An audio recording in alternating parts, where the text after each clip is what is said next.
మహారాష్ట్రలోని ముంబై, పుణె సహా పలు ప్రాంతాల్లో వరదలు బీభత్సం సృష్టిస్తున్నాయి. భారీ వర్షాలతో ముంబైలో ఎటు చూసినా నడుము లోతు నీళ్లు దర్శనమిస్తున్నాయి. చెరువులు పొంగి పొర్లుతున్నాయి. వందల కొద్ది వాహనాలు నీట మునిగాయి. లోతట్టు ప్రాంతాలను వరదలు ముంచెత్తడంతో ప్రజలు తీవ్ర ఇబ్బందులు ఎదుర్కొంటున్నారు. మహారాష్ట్ర భారీ వర్షాలతో అతలాకుతలమవుతోంది. రాజధాని ముంబై జలమయమైంది. పలు ప్రాంతాల్లో వరద నీటి ఉధృతి తీవ్రంగా ఉంది. నగరానికి నీటిని సరఫరా చేసే 7 సరస్సుల్లో 2 పొంగి పొర్లుతున్నాయి.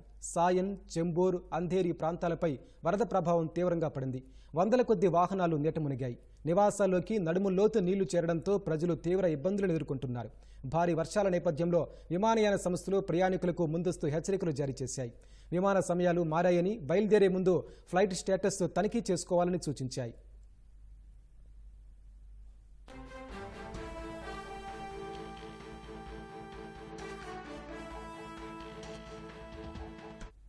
పుణేలో భారీ వర్షాల కారణంగా 4 ప్రాణాలు కోల్పోయారు. వీరిలో 3 గురువారం ఉదయం డెక్కన్ జింఖానా వద్ద కరెంట్ షాక్కు బలయ్యారు. లోతట్టు ప్రాంతాలను వరద నీరు ముంచెత్తింది. కదక్ వాస్ల డ్యాంలో భారీగా నీరు చేరడంతో దిగువకు 35,000 క్యూసెక్ల నీటిని విడుదల చేస్తున్నట్లు పుణే కలెక్టర్ సుహాస్ దివాసే వెల్లడించారు. వాతావరణ విభాగం ముంబై, పుణె సహా పలు ప్రాంతాల్లో రెడ్ అలర్ట్ను జారీ చేసింది. భారీ వర్షాల నేపథ్యంలో ముంబైలోని విద్యా సంస్థలకు, కార్యాలయాలకు అధికారులు సెలవులు ప్రకటించారు. ముంబై, ఠానే, పుణేలో వరద పరిస్థితులపై ఆ రాష్ట్ర ఉప ముఖ్యమంత్రులు అజిత్ పవార్, దేవేంద్ర ఫడ్నవీస్ సమీక్ష జరిపారు.